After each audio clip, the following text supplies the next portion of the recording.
तो hello guys, मैं हूं हर्ष और आप देख रहे हैं गेमिंग XYZ। तो गाइस 14 जून 2002 को माइनक्राफ्ट लेजेंड का ट्रेलर प्लेस्टेशन और माइनक्राफ्ट के यूट्यूब चैनल पर आ गया था, जिसको देखकर ऑफ कोर्स माइनक्राफ्ट के फ़ैन पागल हो गए होंगे। तो आज की वीडियो उन्हीं फैंस के लिए है जो चाहते हैं माइनक्राफ्ट लेजेंड्स के बारे में कुछ पता करना चाहते हैं। तो आज की वीडियो को पूरा देखना, क्योंकि आज की इस वीडियो में मैं बताऊँगा माइनक्राफ्ट लेजेंड से रिलेटेड बहुत सारे फैक्ट कि ये गेम क्या है, क्या ऐसी स्टोरी होने वाली है और गाइस बहुत कुछ। तो पूरे एंड तक ज़रूर से देखना और चैनल को सब्सक्राइब भी कर देना। और मैं आपको एक और बात बताना चाहूँगा कि अभी तक यूट्यूब चैनल पर हिंदी में किसी ने भी इसके बारे में बात नहीं की है, बहुत ही कम यूट्यूबर्स ने बात की है। तो गाइस पूरा वीडियो एंड तक जरूर से देखना एंड चैनल को सब्सक्राइब करना ऐसी गेमिंग से रिलेटेड वीडियोस देखने के लिए, और वीडियो को भी लाइक कर देना।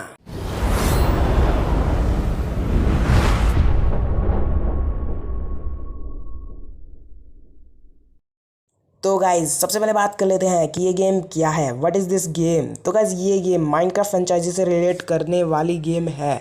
ये गेम एक स्ट्रेटजी टाइप गेम होने वाली है, जिसके अंदर हमें माइनक्राफ्ट के लेजेंड्स के बारे में बताया गया है। एक ही नहीं, बहुत सारे लेजेंड्स के बारे में बताया गया है, पर ये तो नहीं पता कि गेम में वो लेजेंड्स दिखाए जाएंगे या नहीं। क्योंकि गाइस मैं ऐसा इसलिए कह रहा हूँ क्योंकि अगर गाइस हम ट्रेलर में देखें तो गाइस उसमें बताया गया है कि ट्रेलर होल्ड, भाई जो माइनक्राफ्ट के लेजेंड्स है वो होल्ड करते हैं बहुत ही ग्रेट पावर जो। और उन्होंने ये भी बताया गया है कि कुछ माइनक्राफ्ट के लेजेंड्स बात करते हैं पीस के बारे में, तो कुछ डेंजर के बारे में बात करते हैं। और ये भी बताया गया कि लेजेंड्स जो है होप ऑफ क्रिएटिविटी और ब्रेवनेस के बारे में है। और ये सब मैं माइनक्राफ्ट के ट्रेलर को देखकर ही बोल रहा हूँ। तो गाइज़ अब बात कर लेते हैं इस गेम की बेसिक स्टोरी के बारे में। तो गाइज़ इसकी बेसिक स्टोरी ये है कि माइनक्राफ्ट के ओवरवर्ल्ड में नेदर पोर्टल से बहुत सारे डेंजरस मॉब आ गए हैं और वो डिस्ट्रक्शन मचा रहे हैं। एक तरह से माइनक्राफ्ट के वर्ल्ड में एपोक्लिप आ गया है और आई थिंक लेजेंड्स ने हमें चुना है ताकि हम उन मॉब्स को मारें और उनको वापस से नेदर पोर्टल में भेज दें। तो गाइज़ अब बात कर लेते हैं इस गेम के टाइमलाइन के बारे में। तो गाइज़ इस गेम का टाइमलाइन रियल माइनक्राफ्ट के टाइमलाइन से पहले का होने वाला है, यानी कि जो माइनक्राफ्ट के विलेजर्स हैं ना, उनके दादा के दादा के दादा के टाइप पुरानी कहानी होने वाली है इस गेम की। क्योंकि अगर हम देखें तो ट्रेलर के में दिखाया गया है कि एक विलेजर अपने बच्चे को एक कहानी सुना रहा है, तो इससे ऑफकोर्स यही समझ में आता है कि ये पुरानी कहानी होने वाली है। तो गाइज़ ये पुरानी कहानी होगी तो भाई माइनक्राफ्ट ये समझ में आता है कि माइनक्राफ्ट पुराने टाइम का दिखाया जाएगा हमें इसके अंदर, और हमें इसके अंदर बहुत सारे मॉब्स भी देखने को मिल जाएंगे। तो गाइज़ अब बात कर लेते हैं इस गेम के गेम प्ले के बारे में। तो गाइज़ अगर हम ट्रेलर को देखें तो हमें पता चलता है कि इसका गेम प्ले थर्ड पर्सन या कहें बर्ड व्यू होने वाला है। और जैसे हमें माइनक्राफ्ट में एक ब्लॉक प्लेस करके एक बिल्डिंग बनानी होती है, पर ऐसा इस गेम में नहीं होगा, क्योंकि ट्रेलर में हमें सीधा बिल्डिंग बनते हुए दिखाया गया है। आई थिंक हमें गेम के अंदर सिर्फ बिल्डिंग बनाने के लिए सिर्फ रिसोर्स कलेक्ट करने होंगे और बिल्डिंग अपने आप बन जाया करेगी, क्योंकि जैसे कि हमें ट्रेलर में दिखाया गया है। वरना तो हमें रियल माइनक्राफ्ट में एक एक ब्लॉक प्लेस करना होता था और तब जाके एक बिल्डिंग बनती थी, पर यहाँ तो सीधा बिल्डिंग बन जा रही है। तो आई थिंक रिसोर्स कलेक्ट करो और बनाओ, ऐसा ही इस गेम में होने वाला है। तो गाइज़ अब बात कर लेते हैं कि इस गेम के अंदर नया नया क्या ऐड होने वाला है, यानी कि न्यू थिंग्स के बारे में। तो गाइज़ सबसे पहले बात कर लेते हैं बायोम्स के बारे में। तो गाइज़ मुझे लगता है कि शायद से इस गेम में नए बायोम्स नहीं आएंगे, ना ही हमें देखने को मिलने वाले हैं, क्योंकि जैसे कि मैंने बताया कि ये रियल माइनक्राफ्ट के ओल्ड टाइम ट्रेंड से रिलेट करता है। तो गाइज़ जो रियल माइनक्राफ्ट में बायोम्स हैं वही इसके अंदर होंगे, क्योंकि ऐसा तो होगा नहीं ना कि इस माइनक्राफ्ट में बायोम आ गया फिर आने वाले गेम में नहीं आया। तो इसलिए तुम समझो इस बात को। बट हाँ, ये हो सकता है कि नेदर्स के से जो मॉब आए हैं उन्होंने अपने आप को नए स्ट्रक्चर और लोकेशन बना दी हो, बस यही हमें, जैसे कि हमें ट्रेलर में भी देखने को मिल गया है। तो गाइस और बात करें मॉब्स के बारे में और गाइस रिसोर्स के बारे में, वो तो बहुत सारे नए आने वाले हैं। मॉब्स की बात करें तो बहुत सारे मॉब्स माइनक्राफ्ट की फ़ोटोज़ में, स्नैप फ़ोटोज़ में और गाइस ट्रेलर में भी देखने को मिले हैं, जिसके बारे में मैं बिल्कुल अलग से एक वीडियो बनाने वाला हूँ। तो गाइस उसके बारे में मुझे बता देना कि तुम्हें वो अलग से वो जो वीडियो है वो चाहिए क्या नहीं चाहिए। बाकी गाइस इस गेम में आपको बहुत सारी नई चीज़ें भी ऐड देखने को मिलेंगी और गाइस बहुत सारे नए फीचर्स भी देखने को मिलेंगे, मॉब्स देखने को मिलेंगे, फ्रेंड देखने को मिलेंगे। बस आई थिंक बायोम्स नहीं होने वाले, बस हाँ स्ट्रक्चर और लोकेशन भी देखने को मिलेंगी, जो कि गाइस बनाई जाएंगी नेदर के आए हुए मॉब्स के द्वारा। जैसे कि हमें ट्रेलर में भी देखने को मिला है, एक लोकेशन को हमने ब्लास्ट कर दिया है। तो आई थिंक ये सब होने वाला है इस गेम के अंदर।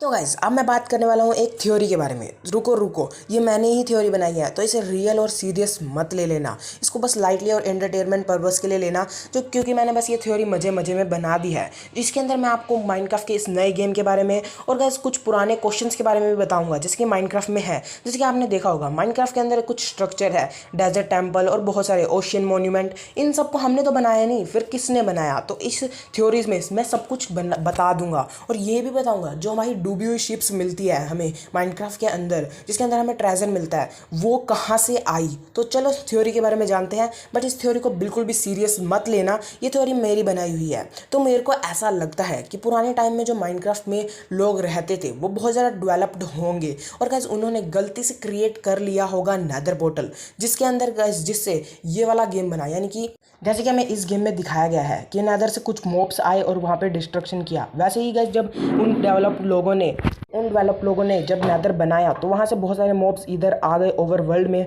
और यहाँ पे डिस्ट्रक्शन मचाई और बहुत जो उनका डेवलप्ड सामान था वो भी ख़राब कर दिया और चारों तरफ आतंक फैल गया था। और फिर गैस हुआ ये होगा कि वहाँ के विलेजर्स और वहाँ के लोगों ने गैस वहाँ से भागने का सोचा, जिसकी वजह से उन्होंने कुछ लोगों ने शिप से भागने का कोशिश किया। बट गैस वहाँ पे एंशिएंट मॉब हुए होंगे, प्री एग्जिस्टेंट मॉब, जिन्होंने उनकी शिप्स को डुबा दिया होगा और उन शिप्स के अंदर उन्होंने अपना जो भी बचा बुचू के वो सामान लाए होंगे उन्होंने रख रखा होगा और वो उन्होंने वहाँ से ले जाते वक्त वहाँ के जो पुराने मॉब्स होंगे उन्होंने उनको मार दिया और उनकी शिप भी डुबा दी गई। कुछ लोग भाई कुछ नए स्ट्रक्चर बनाकर वहाँ छुप गए, जैसे कि एंशिएंट मतलब डेजर्ट टेम्पल और बहुत सारे ऐसे स्ट्रक्चर बनाए और वहाँ पे छुप गए ताकि वहाँ से उनसे बच सके। फिर गाइस आया एक सेवियर जिन्होंने उस मॉब्स को हराया और वापस से अपने पोर्टल में डाल दिया और गाइस उस पोर्टल को हमेशा हमेशा के लिए बंद कर दिया। पर उस तक लेट हो चुका था, वहाँ तक बहुत सारी चीज़ें, बहुत सारे लोग मारे गए हुए होंगे विलेजर्स, और इसी वजह से बहुत ही कम विलेजर्स बचे गए होंगे